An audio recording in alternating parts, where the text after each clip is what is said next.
Part 1. Pada saat ini, tersebar rumor ke seluruh organisasi assassin. Ekorse berusaha membunuh Roman Dimitri dan berakhir dibunuh. Berkat kejadian ini, jumlah permintaan pembunuhan di wilayah timur laut berkurang drastis. Tidak ada yang berani menerima permintaan pembunuhan, terutama yang berkaitan dengan Roman Dimitri. Satu contoh diberikan sudah lebih dari cukup untuk menanamkan rasa takut pada hati semua orang. Terlihat, Kevin yang sedang duduk merenungkan hal tersebut pun berkata dalam hatinya, dengan mengatakan, bahkan Tuan menyerang markas Ekorse seorang diri kali ini. Aku benar-benar tidak bisa melakukan apapun meski aku yang seharusnya melindungi Tuan. Hampir semua orang berkata kalau kami berkembang dengan sangat pesat. Tapi bahkan dengan itu, kami tidak bisa memprediksi tindakan yang akan diambil Tuanku. Aku harus bertambah kuat untuk melawan orang-orang kuat yang berkuasa atas benua. Dan tak lama, terdengar suara Felix yang keluar dari sebuah ruangan dengan keris, yang mengatakan kalau dia dan anggota menara sihir Phoenix-nya telah mengembangkan lingkaran sihir untuk meningkatkan mana concentration di area tertentu.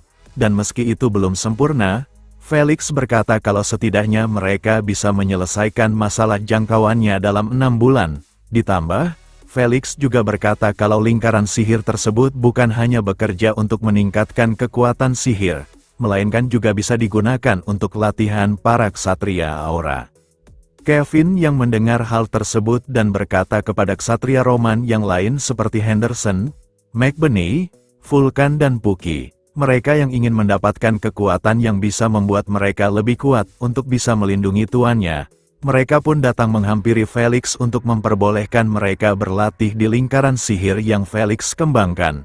Namun, meski Felix berkali-kali berkata kepada mereka kalau keamanan dari lingkaran sihirnya masih belum teruji, Kevin dengan tegas berkata kepada Felix, meski mereka tahu dengan hal tersebut, yang terpenting bagi mereka adalah bisa membantu tuannya di masa depan. Soalnya, musuh yang harus mereka lawan nanti adalah kekaisaran yang menjadi negara terkuat selama ratusan tahun, dan Felix yang melihat keteguhan hati dari Kevin, akhirnya dia pun luluh dan memperbolehkan mereka berlatih di lingkaran sihir yang ia kembangkan. Namun terlepas dari itu, Felix berkata kalau keamanan tetap menjadi prioritas yang harus dilakukan. Karena kalau Kevin dan yang lainnya sampai lumpuh ketika melakukan pelatihan tersebut, Felix berkata kalau dia akan merasa sangat malu untuk menunjukkan mukanya kepada Roman Dimitri. 2 minggu kemudian, di daerah tambang, terjadi bencana keruntuhan di terowongan tersebut. Namun berkat air shield yang diterapkan di dalam terowongan tersebut, bencana tersebut tidak berdampak terlalu besar. Namun selepas dari itu, salah satu pekerja yang melihat sesuatu setelah kejadian tersebut, dia pun lalu memanggil Morgan untuk melihat apa yang ia lihat di depannya, dan Morgan yang melihat itu pun terkejut, karena, dalam celah dari bebatuan yang ia lihat setelah kejadian keruntuhan tersebut, dia melihat sebuah pintu masuk yang dilindungi oleh perapalan sihir untuk mengunci pintu tersebut, dan dia yang tak ingin mengambil resiko untuk mendekati tempat tersebut, dia pun mengajak temannya untuk melaporkan hal tersebut kepada Felix selaku dari pemimpin menara sihir Phoenix. Setelah beberapa saat, Felix yang mendapatkan laporan tersebut dan datang untuk memeriksa bersama Roman Dimitri. Setelah memeriksa pintu tersebut, Felix pun berkata, kalau pintu tersebut telah dialiri oleh sebuah sihir, dan kalau mereka membuka pintu tersebut dengan secara paksa, Felix berkata kalau pintu tersebut akan langsung meledak, dan karena hal tersebut, Felix pun berkata kalau dia akan menggunakan sihir penafsiran terlebih dahulu untuk membuka pintu tersebut secara aman. Setelah menggunakan sihir penafsiran tersebut, tak berselang lama pintu itu pun akhirnya terbuka. Namun tak diduga, sebuah benda pun melesat ke arah Roman, dan Roman yang melihat itu, dia pun dengan santainya hanya melihat benda tersebut sambil melindunginya dengan menggunakan teknik shield, yang ternyata, benda-benda tersebut adalah lesatan-lesatan anak panah yang aktif otomatis ketika pintu tersebut terbuka. Felix yang berpendapat kalau di tempat tersebut terdapat jebakan-jebakan yang sangat berbahaya. Dia yang mendengar Roman berkata kalau dia akan memeriksa tempat tersebut terlebih dahulu. Dia pun berkata dengan tegas kepada Roman kalau itu sangat berbahaya. dan karena hal tersebut, Felix pun berkata kalau dia akan terlebih dahulu memeriksa lokasi jebakannya, agar Roman bisa melewati tempat tersebut dengan aman, tetapi, Roman berkata kalau itu tidak perlu, karena, kalau memang ada orang di tempat tersebut, Roman berpendapat kalau mereka seharusnya sudah menyadari keberadaannya, dan kalau mereka terlalu mengulur-ngulur waktu, Roman berkata kalau itu akan menimbulkan resiko yang lebih besar. Kemudian, Roman sambil berjalan memasuki tempat tersebut, dia berkata kepada Felix untuk menunggunya saja di tempat tersebut.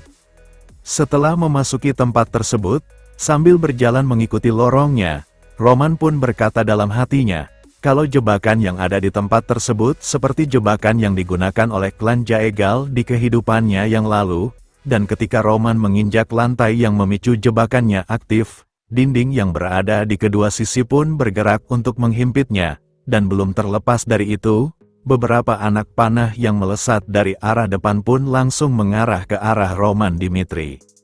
Roman yang melihat jebakan-jebakan tersebut mengarah ke arahnya, dengan santainya dia pun mengeluarkan pedangnya sambil mengaktifkan teknik shield yang ia punya, sehingga jebakan-jebakan tersebut bisa dihalau dengan sangat mudah, dan tak berselang lama, terdengar suara seseorang yang menyuruh Roman untuk berhenti memasuki tempat tersebut, karena tempat tersebut, dia mengklaim tempat itu adalah milik mereka, dan kalau Roman tidak menghiraukan perkataannya, orang tersebut berkata kalau dia akan membunuh Roman Dimitri.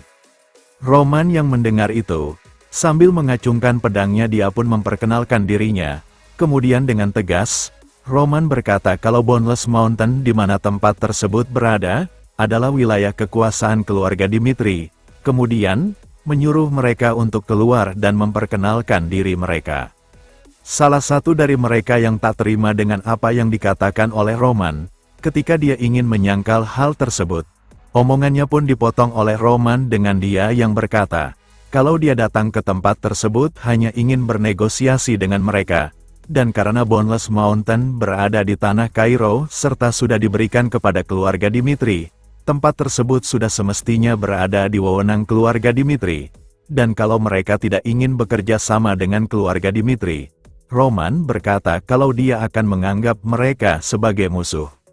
Salah satu dari mereka pun lalu berjalan menghampiri Roman Dimitri sambil berkata untuk jangan memaksakan hukum manusia pada mereka, dan Roman yang melihatnya pun menyadari, kalau mereka ternyata adalah ras dari seorang dwarf. Dwarf tersebut sambil gemetaran pun berkata kepada Roman, kalau mereka sudah tinggal di tempat tersebut lebih dulu daripada Roman Dimitri, dan Roman yang melihat dwarf tersebut gemetaran ketakutan pun tak menyangka, kalau di bawah Boneless Mountain yang dikuasai oleh keluarga Dimitri, ternyata terdapat ras lain yang hidup di tempat tersebut. Kemudian, Roman berkata, kalau mungkin tempat tersebut adalah tempat mereka, tetapi karena tempat tersebut tercangkup ke dalam wilayah Dimitri, Roman berkata kalau dia harus memastikan mereka kalau mereka bukan ancaman untuk wilayah Dimitri.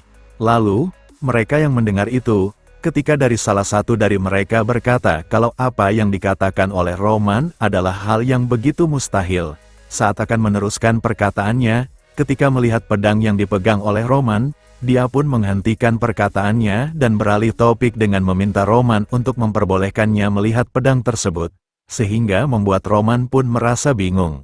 Tetapi, di sisi dwarf tersebut, dia terlihat sangat bersemangat, sambil berkata kalau dia akan berbicara baik-baik dengan Roman Dimitri, asalkan Roman Dimitri meminjamkan pedang tersebut meski hanya 5 menit saja. Next, kita lanjut di part selanjutnya. Terima kasih.